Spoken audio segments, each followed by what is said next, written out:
Welcome to Public Affairs in the Illinois Channel. Look, it's Saturday and it's June 8th, and a lot went on this week. I'm sure you heard all about it. Elsewhere, you'll hear about, no, you'll hear here the insights, because there you've heard it was a victory lap this week for Governor J.B. Pritzker. He passed almost everything he wanted to. We'll talk about one or two things he didn't get by. But the important thing is that Pritzker got his 6 things done. Or is it? That's what we'll talk about. Let's just start out talking about the progressive income tax, because that was his bill signing this week. He signed the bill not to have a progressive income tax, but to put the progressive income tax on the ballot in 2020, so you and all the others watching this show across the state of Illinois can decide, do you want Illinois to be able to have a progressive income tax? Right now, it's a flat tax. Roughly 5%, a little bit less. Everybody pays the same percentage, but wealthy pays so much more. Everybody says their fair share. Wow. When they're wealthy, they're paying a lot more than that low-income guy who sometimes is paying virtually nothing. Okay, so let's hear, Terry, let's hear what the governor had to say about, as he calls it, his fair tax. The fair tax is necessary to ensure that we move toward permanently balancing our budgets.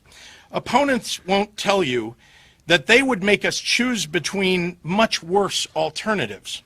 They would substantially cut the very things that make us strong: education, public safety, childcare, and services for veterans and our seniors.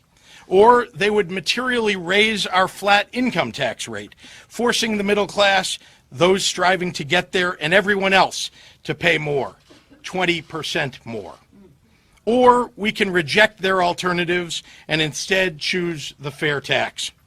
In signing this budget and the fair tax legislation today, I choose fiscal responsibility and fairness. And Jeff, that was the governor, and you attended his press conference. What a lot of people were packed into that room. They all talked about how hot it was, but it is, for the people, I will say, it's now, we are in the Pritzker era. You know, he became governor in January, of course, but he got his prescriptions passed, and now it's the onus is on him and the Democrats. Well, yes, Terry. It was a bill signing at the Thompson Center that was, this is Saturday, what was that, Wednesday, Thursday of this week? They all sort of blend together. It was earlier this week. It was a mammoth in terms of numbers of people around him.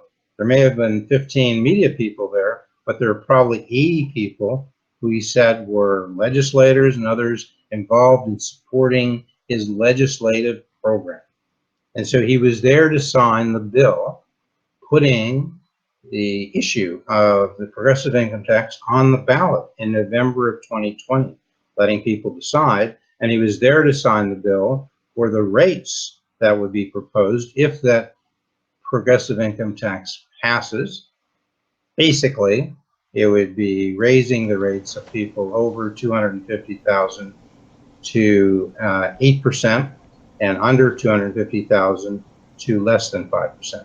Slightly different, but that's good enough. Yeah, one of the things that the people are going to, I think, have to get up to speed here is we're going to have another campaign season beginning with a constant push by both sides on whether the voters should approve the constitutional amendment. That was also, besides the budget, one of the things the governor signed, as you say, to change the state from a flat tax to a progressive tax, but that doesn't go into effect, just to remind the viewers, until the viewers vote and Terry, make that the law.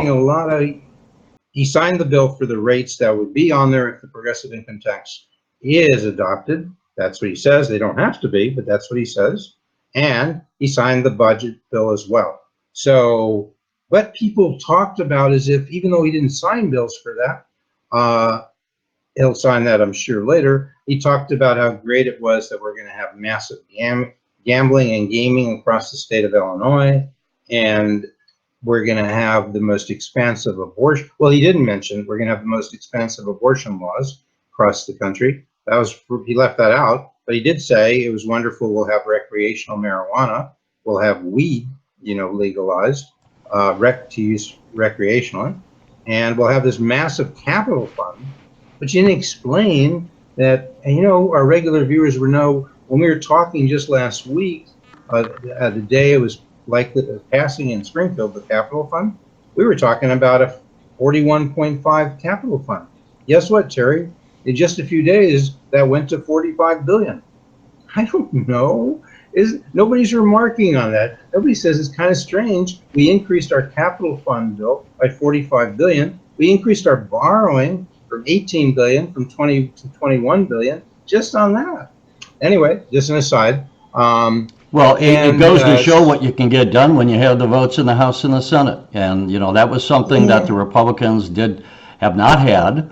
And that's something that Governor Rauner didn't have. And Rauner was, people said he could have been a much better politician and worked better with people in the legislature. But the fact of the matter is he just never had the votes to get his administration going. And Governor Pritzker does. Yeah, so, okay. And the one thing he didn't do, we discussed this last week, we probably won't have time. We'll come back with next few weeks.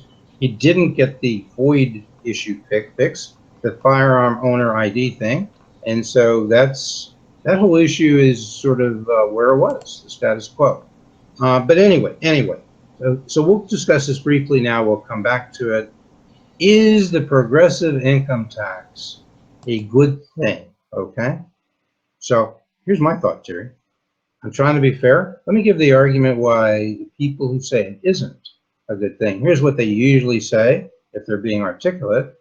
And number one, Illinois has the second highest property taxes in the country. So even if this were, say, competitive, this progressive income tax, with other states and how they treat other wealthy people, doesn't mean that overall we're competitive, because you got to look at the overall tax package. Property taxes, sales taxes, and income tax.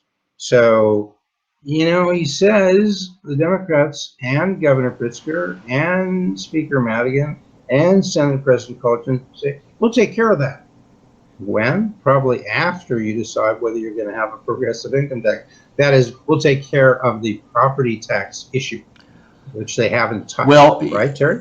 They haven't as yet. I mean, I think, look, people will say that this was a remarkable session, and the boldness of the legislation being passed was remarkable. Major deals, as you said. He got the budget passed. He got a huge, as you just mentioned, capital budget passed. They legalized marijuana for recreational purposes. They increased gaming by adding 8 new casinos that'll be opening up around the state, including Chicago and other parts in southern Illinois. And they expanded abortion. We're going to come back to that a little bit later, but he got an awful lot done. Let's listen to something that Representative Greg Harris, who replaced Representative Curry. Greg Harris is now the majority leader. At the press conference that Jeff was in attendance to at the signing of the budget, Greg Harris itemized some of the items that they passed within the state budget. Let's listen to Representative Harris. We passed a bipartisan balanced budget. The Republicans and the Democrats working together under the governor's leadership to get this done for the people of the state of Illinois. We've put money in the budget to lead us back to a better credit rating, with $1.3 billion committed to paying down the backlog of old bills. We've all seen the terrible stories coming out of DCFS, and it was a #1 priority of all of us to give the resources to protect the children of Illinois. $130 million goes into DCFS this year for new programs, new training, and hundreds of new employees. We've made investments for more affordable housing and ending homelessness, not just in the operating portion of the budget, but also major investments in the capital portion. Today, a news story called this year for colleges and universities, the best budget for higher education in over a generation. The best budget in over a generation for higher ed. Well, was it the best budget forever? Is it a great Well, budget? the best budget It's for higher 40 education was what Representative Harris was saying. Yeah, is it really? Is it really? I mean, we've been losing students for a long time, not just to the budget issues. We've been losing students, college students, going to other colleges outside of Illinois, because often, even with the break for in-state tuition, it's more competitive for these folks to go elsewhere. Well, why is We're that? not competitive. Why is that? Well, if you listen to what Governor Rauner and other critics would say, we have bloated administrative staff. Problem is not that we're not spending enough at universities, but we're spending it more on administrators as opposed to the college professors and the classrooms and keeping tuitions low. And we didn't do a thing about reform that way. Rauner just talked about it. He didn't have a clue as at every reform. This is the criticism in one sentence of Governor Rauner. He did not have a clue as to how to do reforms. And this was another one that was failed. Workers' comp failed, pension. So I won't go through it all. It's not about Rauner. But the question is this really a great budget? Are we fixing university education in Illinois? I think for the universities, it's a good budget. And I would also say that the university presidents have told me or pointed out what is just factual, not opinion, that the state has cut back dramatically since about the year 2000 when Rod Blagojevich became governor in 2003. The state started taking money out of higher education. So the state support of our universities is down by around 50% over the last 16 years. And so what happened as the state support came down, the tuitions went up. That's where Illinois colleges became less competitive. Where did that money go, Terry? Where did the money that had been going? Well, the money went into pensions, among other things. The pensions constantly have been increasing. And where else did it go, Terry? Well, let me finish one thought at a time. Sure. So what happened as we increased and made college more expensive, the surrounding states started picking off our students, saying, hey, we'll let you come to Missouri, we'll let you come to Indiana or Kentucky within state tuition levels. We're not going to charge extra. And that's why you've had something like, I don't know what numbers are solid, but people have said something like 18,000 Illinois students are now going, college students going to college outside the state and to our surrounding states. So that's my point. This is not a fix. We may have put some more money into it. That may be nice. Well, keep doing it. Time will say. It's not a long-term solution. You can't say that because they're just doing it. I mean, to be fair to the governor and others, at least he put money back in. At least he's guaranteeing now that we're going to have a MAP grant that's going to be funded. You can't say it's not working. The man just signed the bill this week. Wait a second. You got to give some time. Where were the reforms? Well, if you look at it from the standpoint that we weren't passing budgets under Governor Rauner, we weren't financing the MAP grant, we weren't getting money to the universities. Western Illinois University recently laid off 400 people, closed positions because they didn't have the money. We're still doing damage control from the years where we didn't pass a budget. Can't filibuster. Where were the reforms? Governor Pritzker would argue passing a budget is reform. Representative Harris would say putting more money back into higher education is the reform, that we're fixing the problems that were caused. Now, as far as spending reforms, we don't know. And the other question is, look, there are reforms, and the criticism of the governor is, Governor, where were your cuts in any spending? You're increasing spending. You're asking for more money across the board with all these fees, but where are you cutting? Unless the governor is going to argue that every dollar we're currently spending is spent well, I think people are looking to say, where are you going to find efficiencies in our current spending levels? Okay, well, let's go to Senator Barickman. I think you've got a clip from there. You got a soundbite. Does he address the issues we're talking about? Maybe not. Well, we talked in the last week, the legislative session. I interviewed Senator Jason Barickman, a Republican from the Bloomington-Normal area, about how this year contrasted with the years under Rauner, and he was saying, pointed out the difference primarily is how much total control the Democrats now have over state government. Here's the comments of Senator Barickman. Well, I think right now what you're seeing is the total control that exists by one party. That's not to say that there's not some bipartisanship that's existed on some of the less controversial issues. And even, yesterday you saw cannabis go through a little bit of bipartisanship there. But by and large, I think the major issues of the day put forward by the governor are being supported by the members of his party. And so the reflection is that if the voters put all the power in one party's hands, you're going to see them move forward with their agenda. Now, I happen to think that their agenda falls outside the norms of what Illinoisans expect. I look at, this abortion bill that's coming forward. That's a very controversial proposal, even for those who may not be firmly planted in, one side or the other of the debate. The moderates, the independents, even some who view themselves as pro-choice, look at this legislation, late-term abortions, some of the shifts in policy of how those abortions would be permitted, I think will strike most Illinoisans as out of step with their expectations. Okay, here's a recommendation for Senator Barickman and the Republican Party. They didn't ask for it, so it's value this advice at cost. But look, if the Illinois Republican Party wants to be a player in the future, they got to do what David McSweeney, Representative McSweeney is suggesting. They got to start focusing on bread and butter issues. McSweeney keeps saying, don't raise taxes, cut taxes. Get it? I didn't hear Barickman say that. Maybe he said that, but he's saying so much. It's very simple. If they want to be a player, let the Democrats say what they want. Maybe they're right. The Republicans have one choice, one possible brand, party of growth and reform. Growth and reform, and cut taxes, not raise them. So let's go over talking about reforms. I was there at that press conference, and Governor Pritzker, after the celebration, he then turned to answer some questions from the media. And so he said he had the balanced budget and it was fully funded. I say, and there's some support from this, from the actuaries, you might have put $9.1 billion in the pension fund, but that doesn't fund it completely. It barely covers the interest.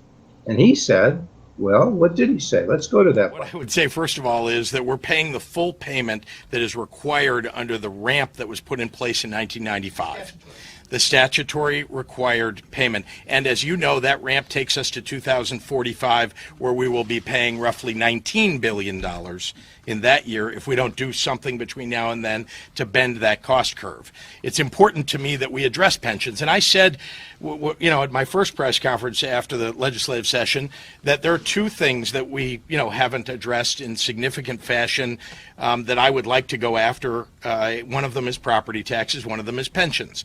Now, I'm not talking about lowering, taking away people's pensions. That's not what I'm talking about. I'm talking about managing our pension system better, making sure that we can actually pay people the pensions that are owed to them. And as you know, there are a number of things that we can do, and I put forward a task force that's looking now and delivering to me recommendations about assets that we can transfer into the pension system so that we can better able to manage our net pension liability, which we all want to reduce.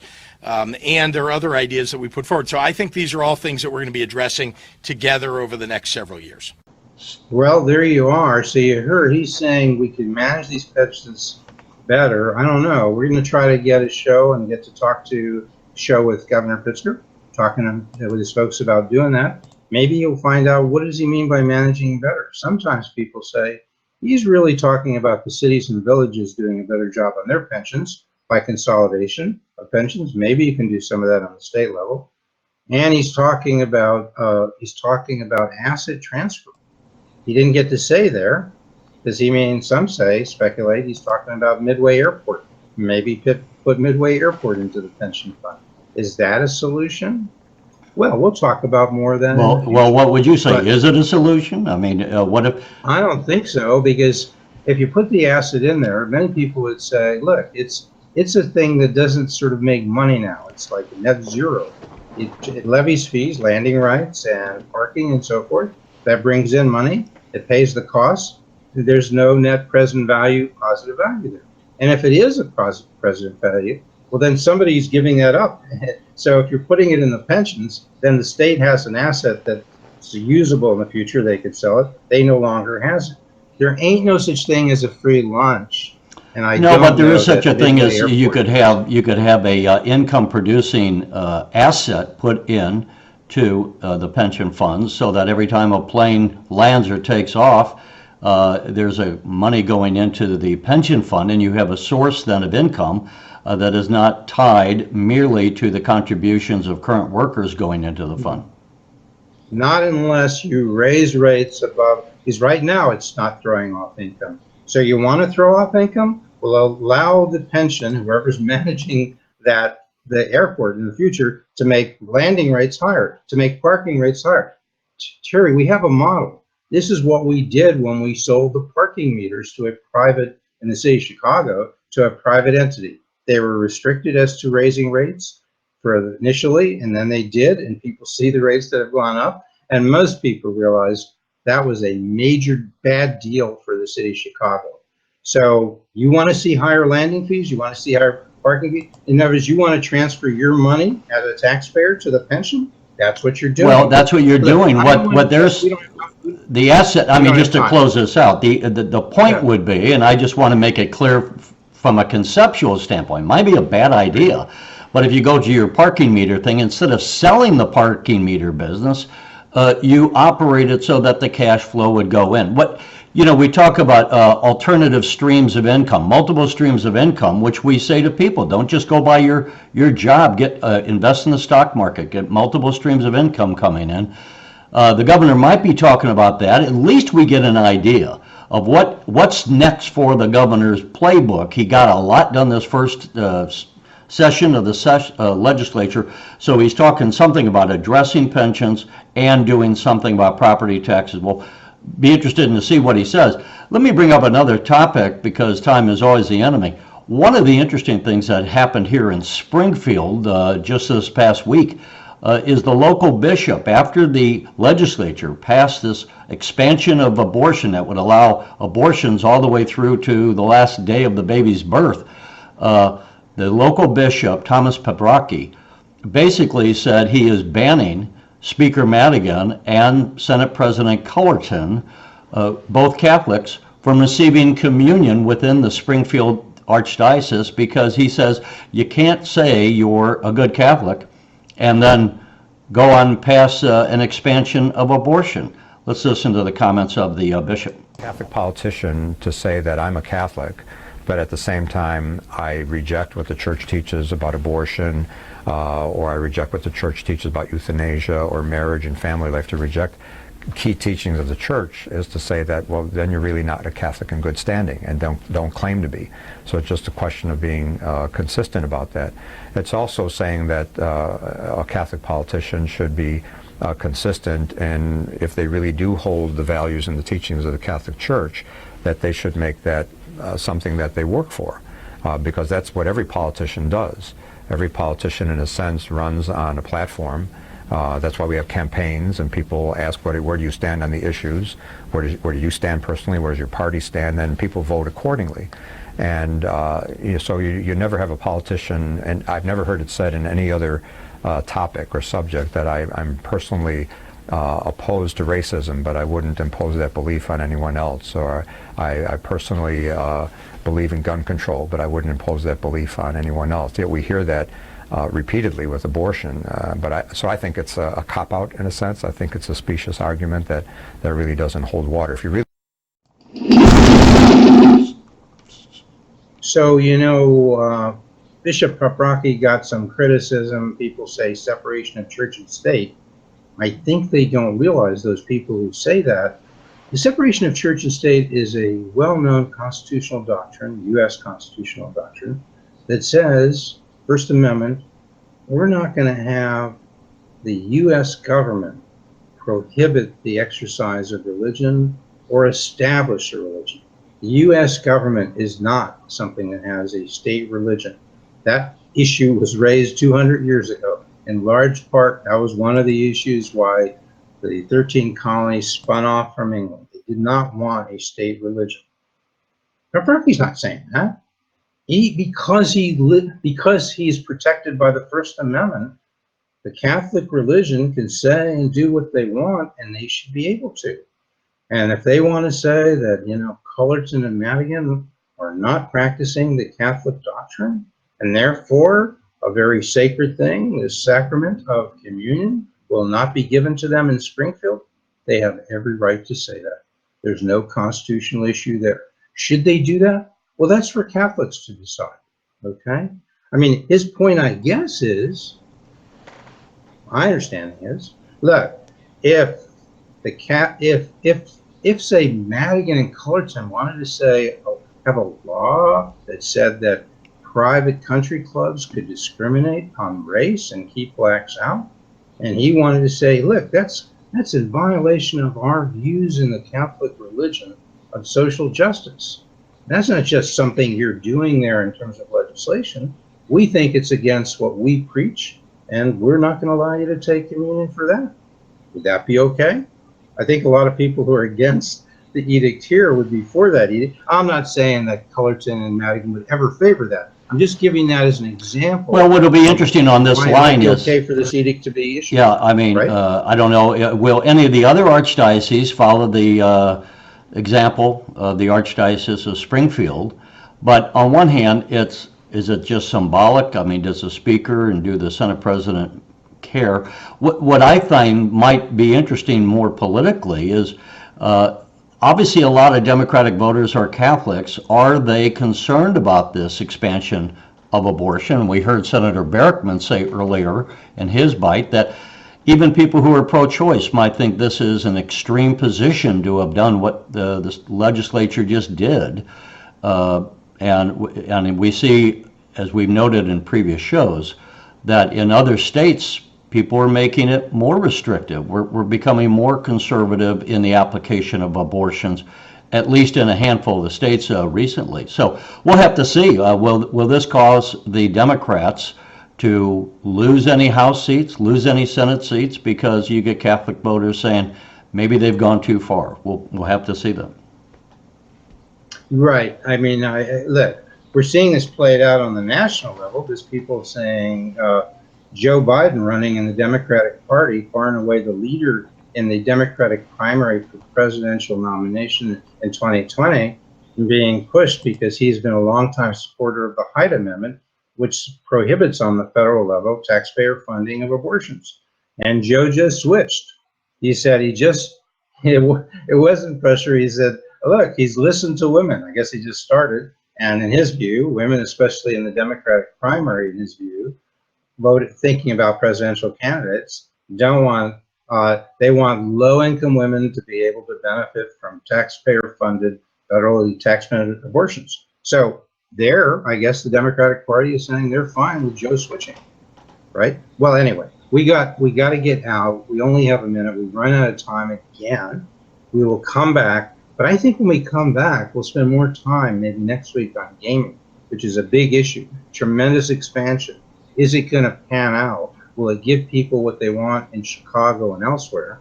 So you got that to look forward to, folks. Yeah, and Jeff, we'll try to look at some of the other issues that are out there and go in depth where we've been doing this show. We started this show because there was such a dramatic change going on in the legislature that we wanted to address these issues in a much faster pace show than traditional. But here in the summer, we'll take a look at a number of issues, and the viewers can also follow us online. They can suggest their comments or suggest other topics. But once again, we've come to the end of a show, Jeff, and thanks for joining us. Thanks to the viewers for watching us, and we'll catch you next week.